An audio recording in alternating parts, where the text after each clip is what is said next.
apóstoles de Jesús están metidos en grandes aprietos. Ha sido así históricamente, no solamente en los tiempos bíblicos, sino que toda persona que se ha empeñado en seguir a Jesús siempre se ha metido en grandes aprietos. Pero el libro de los Hechos nos narra que fueron metidos a la cárcel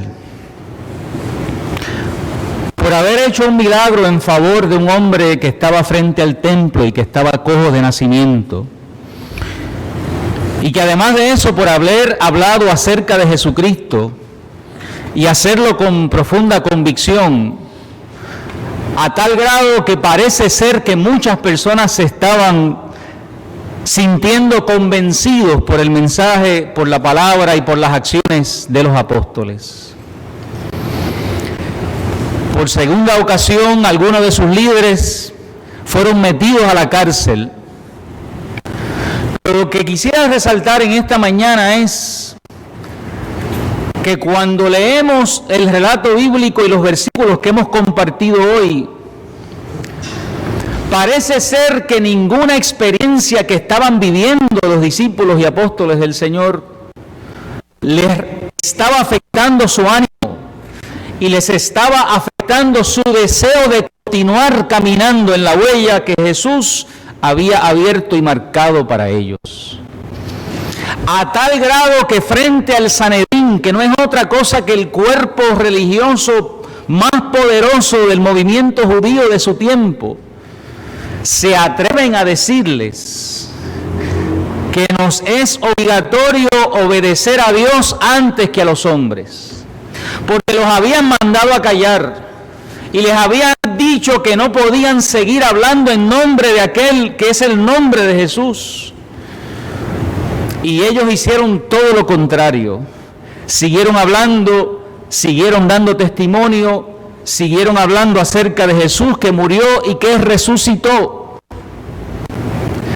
Y parece ser que más que sucumbir su ánimo y su fortaleza interior, parece ser que más que debilitar su mensaje y su ministerio y su misión, mientras más adversidad venía sobre ellos, con más fuerza, con más convicción, con más dedicación, con más entrega, seguían proclamando y seguían haciendo aquello que sentían que habían sido llamados a hacer y a realizar en el nombre de Jesús.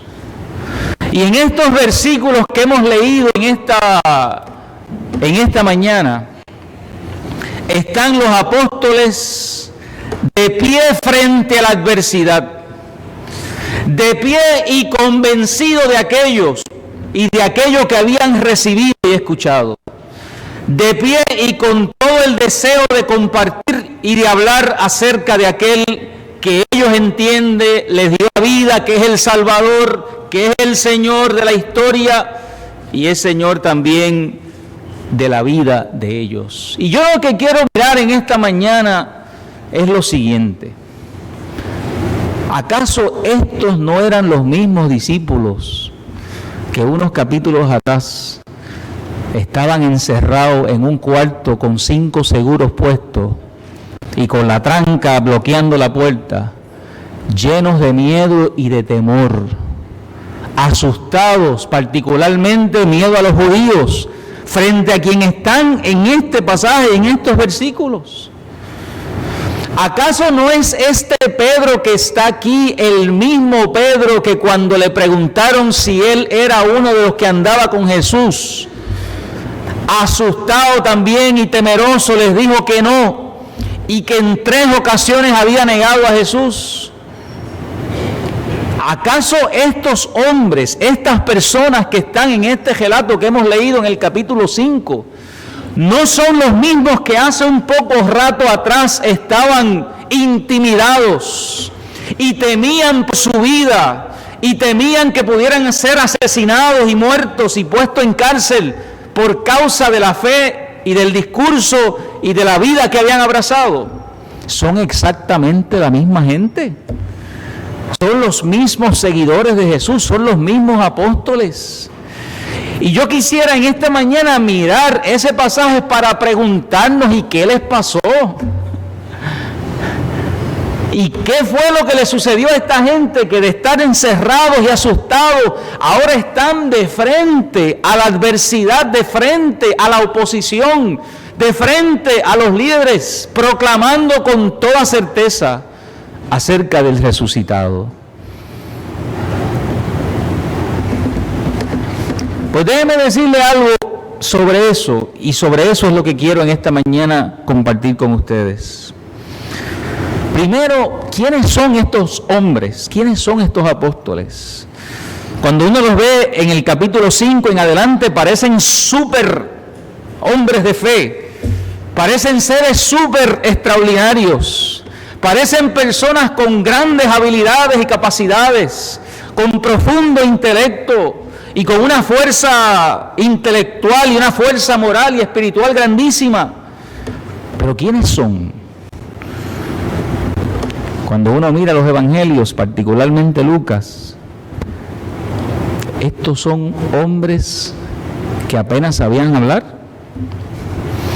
Eran hombres de Galilea. ¿Y qué es Galilea? Galilea es como un campito fuera de la ciudad de Jerusalén.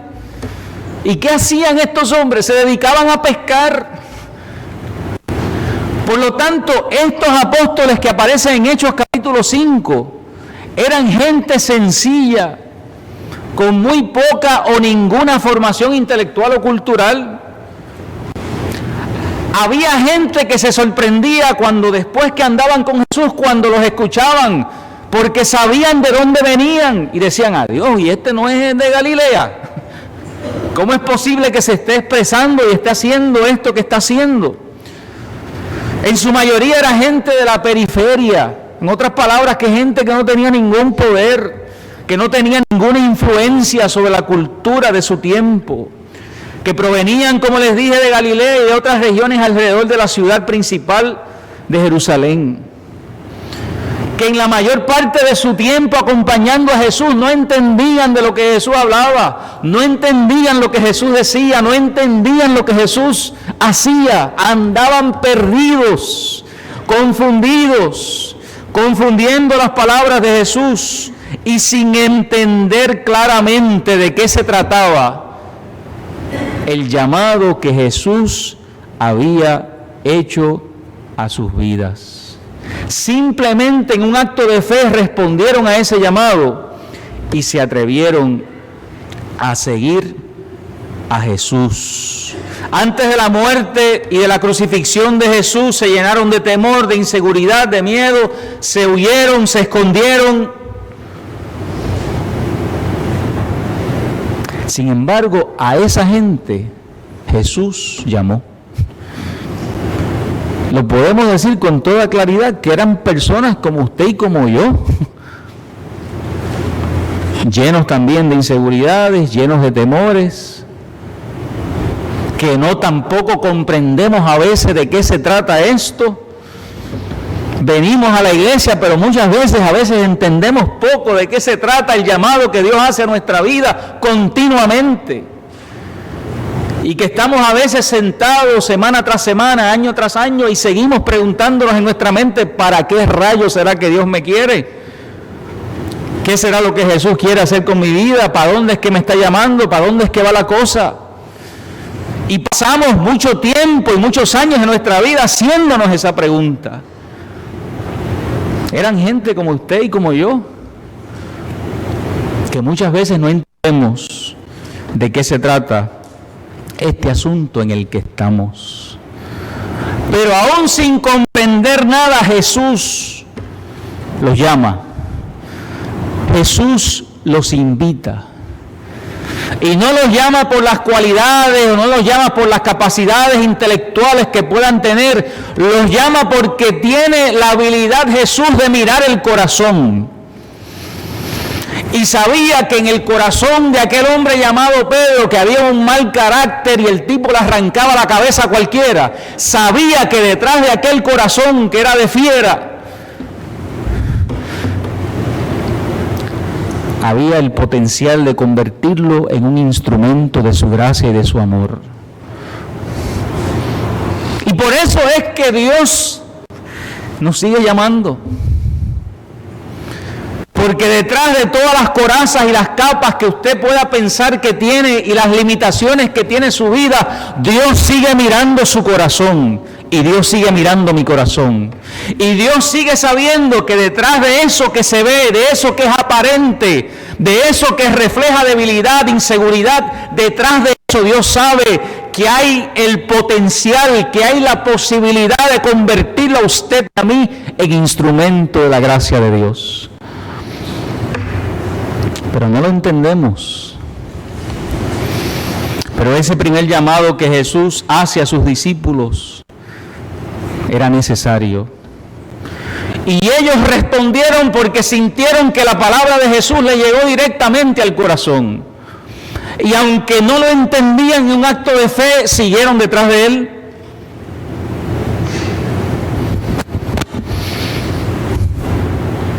Cuando yo tenía 9 años, escuché un sermón muy elocuente de mi pastor. Yo era un niño sentado en las bancas de la iglesia.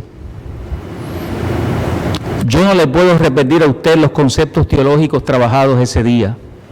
Me acuerdo que predicó sobre un salmo, ni me acuerdo del salmo que predicó. No le puedo repetir a usted los temas que trató en su sermón. Lo único que le puedo decir es que mientras él hablaba, el corazón se me apretaba. Y que cuando él terminó de hablar, yo estaba llorando sentado en el banco. Y que cuando él dijo, hay alguien en esta noche que quiera pasar y llegar hasta el altar en un acto de fe, yo me paré y caminé hasta el altar. Y el resto del llanto que me quedaba por dentro lo solté allí en el altar arrodillado.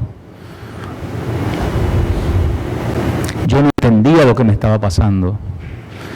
Yo solamente estaba respondiendo a algo que sentía mi corazón y que yo no lo podía contener.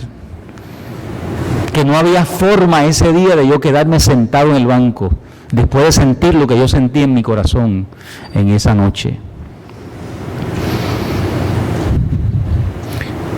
Y hay un componente de ese llamado, de esa invitación de Dios, que tiene esa particularidad que nos toca en el corazón,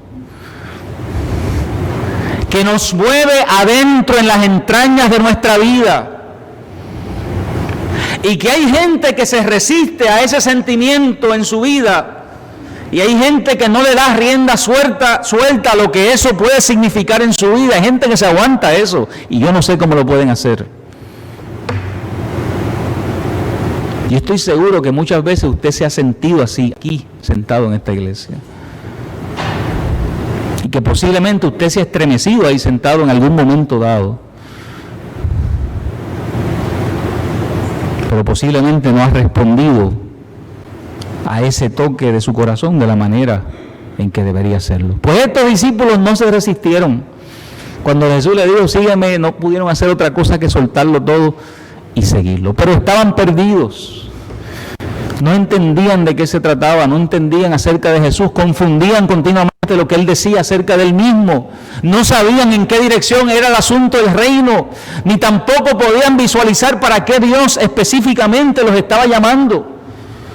Es por eso entonces que a esos que Jesús llama, a esa experiencia que va directo al corazón, que mueve las entrañas y les mueve una respuesta, Jesús le añada un segundo elemento importante. Ese segundo elemento importante es el conocimiento.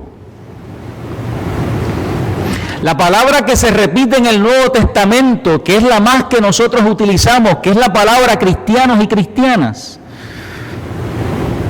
no se repite con tanta frecuencia para hablar acerca de los cristianos y cristianas como la otra palabra, que es mucho más importante, que es la palabra discípulo. Esa es la que se repite continuamente en el texto bíblico para hacer referencia a los seguidores de Jesús. Y discípulo es una referencia continua al aprendizaje, al conocimiento, al abrir el corazón a nuevos entendimientos y nuevas visiones sobre la vida. Nosotros somos discípulos de Cristo. No solamente porque así se llama la iglesia, que bueno que se llama así, ¿verdad? Quiere decir que usted y yo continuamente estamos en un proceso de aprendizaje. De esta escuela es imposible darse de baja, y es imposible salirse, y es imposible graduarse. Ninguno nos hemos graduado.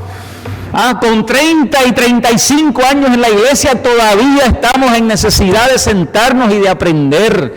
Todavía estamos en necesidad de escuchar. Todavía estamos en necesidad de modificar nuestro pensamiento, nuestra conducta y nuestra vida.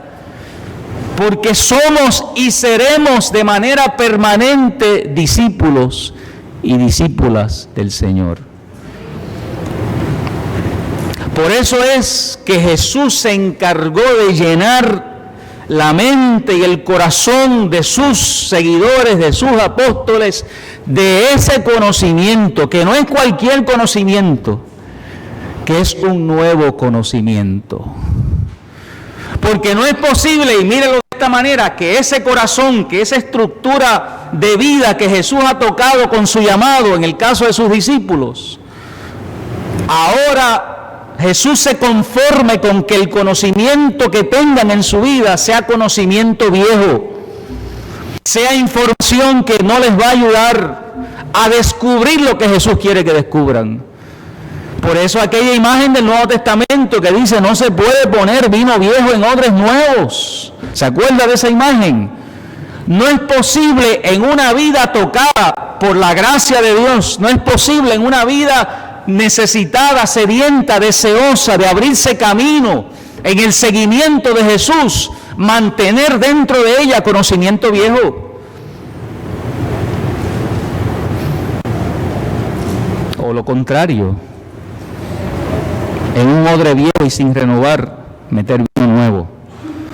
Es el texto que no lo va a resistir, que se va a romper. Y véalo de esta manera: el odre es la vida nuestra. Es la vida tocada por la gracia de Dios. El conocimiento es el vino depositado en nosotros. ¿Qué es conocimiento nuevo? Y cuando digo conocimiento nuevo, ¿de qué estoy hablando? Estoy hablando de que cada vez que Jesús hablaba decía: ustedes oyeron que se decía y que se dijo, mas yo os digo. ¿Se acuerda de eso? Ustedes aprendieron que así era la cosa, pero ahora les digo yo esto. Ese es el conocimiento nuevo.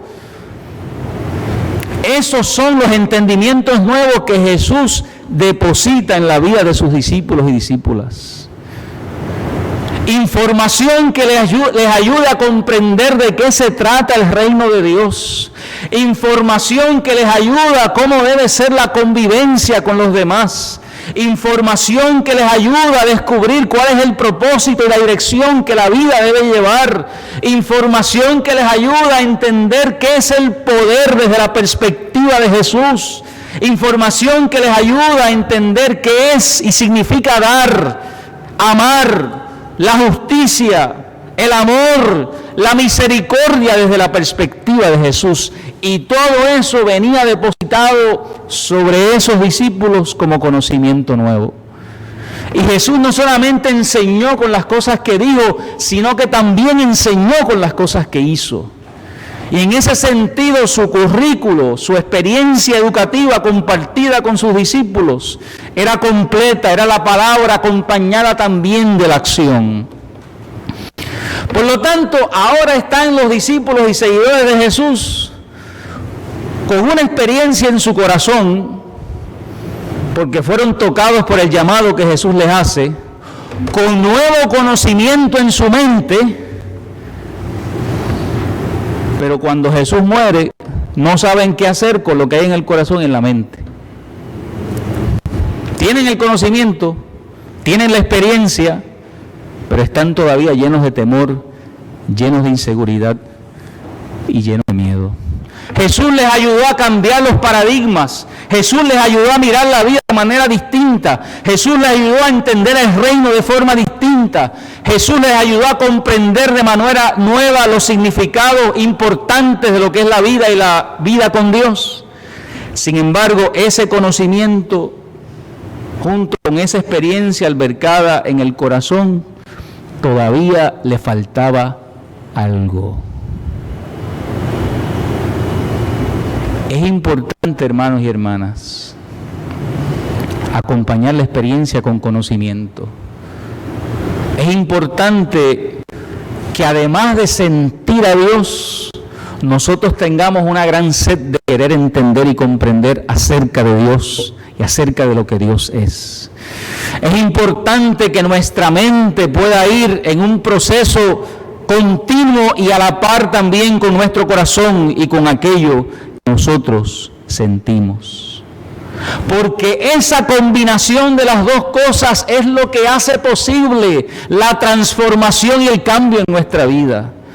Porque esa revisión que hacemos continua de la mente y del corazón es lo que hace viable que la gracia de Dios siga operando en nosotros, siga haciendo los cambios en nosotros, siga haciendo las transformaciones en nuestra vida. A la vez que la mente se cierra, se termina la posibilidad del cambio. A la vez que el corazón se cierra o se endurece, se termina la posibilidad del cambio. En la medida en que se mantiene abierto y sensible el corazón y el pensamiento, en esa medida también la gracia de Dios fluye para nuestro cambio y para nuestra transformación.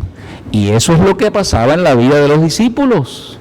Y eso es lo que debe pasar en la vida de todo creyente y de toda persona que quiera y en su vida y sienta en su vida la necesidad de seguir a Jesús.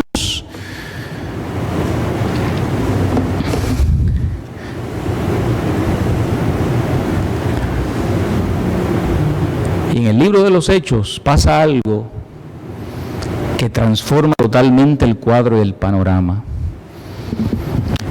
Y es que llega en el capítulo 2 el Espíritu Santo. Y llega para consolidar la mente con el corazón.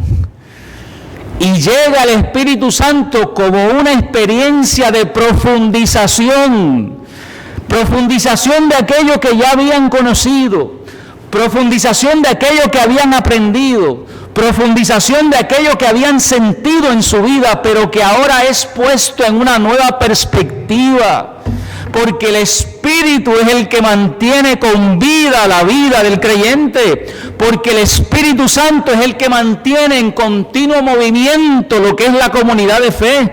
Porque el Espíritu Santo es la fuerza que trasciende la comunidad misma y la mantiene en la perspectiva de la misión y del propósito de Dios. Yo soy medio pentecostal, ¿sabe, hermanos y hermanas? Tengo una fibra, nuestra iglesia es pentecostal en el sentido de que es de Pentecostés, ¿verdad? Así que esa raíz pentecostal está en el DNA de esta iglesia. Y esa figura del Espíritu Santo está también metido en el DNA de esta iglesia. Y si usted le suma eso, que yo me formé en parte en la iglesia del 8 en Buenavista, pues ahí usted tiene la ecuación y la puede hacer perfectamente. Es el Espíritu Santo el que saca del encerramiento a los discípulos y del temor y del miedo. Es el Espíritu Santo el fuego que enciende la pasión por querer superar los miedos y los temores y ponerlo frente a frente con la adversidad. Es el Espíritu Santo el que hace un acto extraordinario de comunicar las buenas nuevas del Evangelio a todos aquellos que estaban de distintas partes del mundo conocido, reunidos en aquel lugar. Es el Espíritu Santo la fuerza que siempre está empujando hacia afuera, que siempre está moviendo a la iglesia fuera de los horizontes de la comodidad, del conformismo. Si no hubiese sido por esa manifestación del Espíritu Santo, posiblemente hubiesen estado años encerrados esperando. Posiblemente el compartir las buenas nuevas se hubiese quedado en el área de Jerusalén. Piense todo el favor que hizo la presencia del Espíritu en la vida de la iglesia en favor de la misión, en favor del trabajo, en favor de comunicar las buenas nuevas del Evangelio a otras regiones, a otras personas. Y lo maravilloso de esa presencia del Espíritu, de esa presencia que consolida la vida de los creyentes, que consolida a los apóstoles, que ellos con toda certeza pueden decir frente a aquellas autoridades: nos es necesario obedecer a Dios antes que a los hombres. Y eso es una convicción profunda que el Espíritu Santo, que la presencia misma del resucitado en ellos y ellas hace posible. En otras palabras, el Espíritu lo que hace es que ayuda a un proceso de consagración y de santificación. Y cuando yo me criaba, yo entendía esas palabras como que yo me tenía que ir a un monte distante, a la punta del yunque, y estar lejos de todo contagio y toda contaminación y toda influencia negativa. Y que en la medida en que más me alejaba y me distanciaba de todo, del mundo con sus conflictos y sus problemas, y de los bochinches y de los chismes, que en esa medida era más santo, mientras más lejos estaba la adversidad. Cuán equivocado estaba. Todo lo contrario. La consagración de estos apóstoles les llevó a meterse en el corazón de la adversidad. La consagración de estos apóstoles los empujó y los llevó a meterse en medio del conflicto. Los devolvió de nuevo a Jerusalén, donde la cosa estaba caliente, los puso ahí en el escenario, en el panorama central, donde la situación estaba difícil. El Espíritu Santo en ese proceso de consagración hasta la cárcel y la muerte de algunos de ellos, como es el caso de esto más adelante en el texto de Hechos. Quiere decir que la consagración que experimentan ellos y ellas no es otra cosa que una inmersión plena y total en medio de la vida con sus complejidades. Escondido en un monte cualquiera puede ser santo. Sin televisión, sin su esposo, esposa y sus hijos en la casa, eso posiblemente son los momentos de mayor santidad suyo. Sin vecinos con quien discutir y pelear, cualquiera es santo. Pero con todo y eso, y con todas las complejidades de la vida diaria, del trabajo, de las circunstancias, de las situaciones, con todos los conflictos que tiene nuestro pueblo en este momento, con toda la desesperanza con la que la gente vive y anda, con toda esa carga de tristeza, de agonía, de angustia que muchas veces mucha gente anda, ahí es donde se hace necesario consagrarnos al Señor. Ahí es donde Dios necesita gente inspirada y movida por el Espíritu Santo. Ahí es donde hace falta ese dínamo transformador de vida y de esperanza. Ahí es donde hace falta gente que esté realmente consagrada al servicio y al trabajo del Señor. Y lo interesante es que el libro de los Hechos, mientras más se metían, más profunda era su consagración.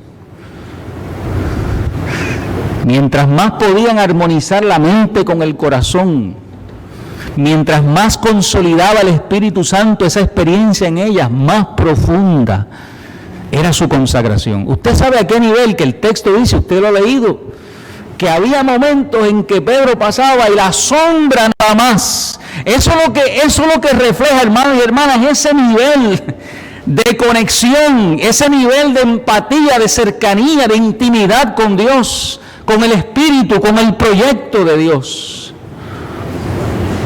Y vuelvo y les digo, no eran hombres ni superhombres extraordinarios, era gente común, puesta en las manos del Señor y puesta al servicio del Señor. ¿Qué hizo esa experiencia en la vida de estos apóstoles? Les ayudó a entender algo que todavía a nosotros nos da trabajo poder entender. La presencia del Espíritu Santo en la vida de la iglesia nos sigue abriendo a un proceso continuo de conversión. Un proceso continuo de conversión. En algún momento pensado del tiempo, yo pensaba que uno se convertía una sola vez en la vida. Hay gente que tú le preguntas, sí, yo me convertí, sí, hace como 40 años atrás, yo me convertí, me bauticé. Déjame decirle esto.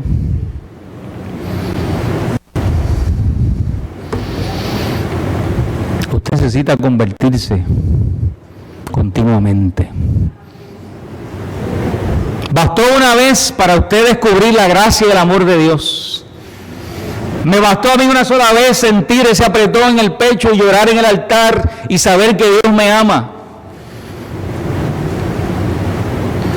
Pero me tuve que encontrar con otros escenarios y otras experiencias en la vida que me obligaron a convertirme otra vez, que me obligaron a cambiar esos paradigmas y modelos de pensamiento, que me obligaron a tener que esforzarme por hacer cambios importantes y necesarios en mi vida. Y eso fue como una nueva conversión, como un nuevo convencimiento acerca de lo que se trata la misión y la obra de Dios. Porque con todo lo que Pedro empujó e hizo, le tuvo que aparecer un mantel flotando con aquellos elementos que para él eran inmundos. En otras palabras, que en su concepción y entendimiento de lo que era sagrado, eso no estaba incluido. Pedro, que estaba más que convertido, Pedro, que había sentido el toque del llamado de Dios en su vida, Pedro, que había hecho ya por la obra del Señor, pero le faltaba convertirse, ¿o no le faltaba? No estaba completa la obra, y como el Espíritu en ese sentido aparece en el texto como esa presencia de Dios que va y viene y que se mueve con libertad, es la que siempre nos está moviendo a esas fronteras, es la que siempre nos está poniendo frente a esas circunstancias para que podamos tomar decisiones y hacer cambios significativos en nuestra vida. Pedro tuvo que decir, verdaderamente Dios no hace acepción de personas. Y el día que dijo eso, Pedro se convirtió. Y el día que se convirtió, mira el libro de los Hechos, no aparece más en todo el libro de los Hechos. Porque para efectos de Lucas, Pedro llegó a la máxima iluminación del Espíritu. Llegó a entender de qué se trata. Y a esa máxima iluminación nosotros también debemos querer alcanzar. Pero para eso hay que convertirnos. Y hay cristianos y cristianas que necesitan convertirse a muchos asuntos sobre el cual están convencidos, pero no han dado los cambios necesarios que posiblemente el Espíritu esté moviendo en su vida. Y para eso no hay otra cosa que rendirse, modificar, cambiar paradigmas y entrar a esa nueva experiencia a la que Dios nos está llamando. Termino, hermanos y hermanas, diciendo que aquellos apóstoles eran gente como usted y como yo, que en un momento dado no entendían de qué se trataba la invitación que Jesús les hizo, que andaban buscando comprensión de la experiencia a la que Jesús les llamaba, pero abrieron su oído y su corazón a nuevos conocimientos que les ayudaron a ver la vida desde la perspectiva que Jesús quería que la vieran, que le ayudaron a romper con muchas de las situaciones y los patrones del tiempo en que vivían, y que con la llegada del Espíritu esa experiencia se consolidó en ellos y los llevó a una experiencia de consagración más profunda. Y con esa fuerza es que están ellos enfrentando la adversidad, y con esa fuerza es que están ellos dando testimonio de aquel que ha resucitado. A ese proceso de conversión, de transformación, de convicción, es el que el Señor nos está llamando. A esa experiencia de cambio y de apertura es a la que el Señor nos está llamando. A ese proceso de testimonio frente a la adversidad y a la dificultad es a la que el Señor nos está llamando. Y si usted en esta mañana se pregunta si es posible como iglesia lograrlo, si es posible como cristiano y cristianas lograrlo, la respuesta es que sí, es posible, porque está con nosotros el Señor y está con nosotros el Espíritu Santo de Dios, el que nos da la fuerza mediante la fe para actuar conforme a la voluntad de Dios. Cierre sus ojos para orar y démosle y oremos al Señor. Señor, te alabamos y te bendecimos y te damos gracias. Te damos gracias, Señor, porque has visto nuestro corazón. Te damos gracias porque más allá de nuestras inseguridades y temores, tú has visto en nosotros, Señor, lo mismo que viste en Pedro, en Mateo, en Juan.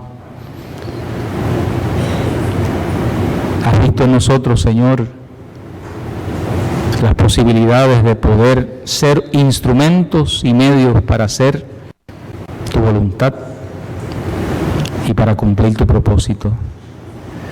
Ayúdanos, Señor amado, a abrir nuestra mente y corazón a nuevos conocimientos. Ayúdanos a abrir también nuestro corazón, Señor, a un proceso genuino de consagración a ti. Una consagración que nos acerque más a la vida con sus complejidades, pero que ponga en nosotros, Señor, valentía, valor, coraje, iluminación y fuerza, Señor, para afrontarlas en tu nombre, para cumplir tu voluntad siempre, Señor, convencidos de que tú estás con nosotros. Y que haciendo ello, Señor, ayúdanos a transformar con ese mensaje del resucitado el mundo en que vivimos. En el nombre de tu Hijo Jesucristo oramos. Amén y amén. Pedimos a los ancianos y diáconos que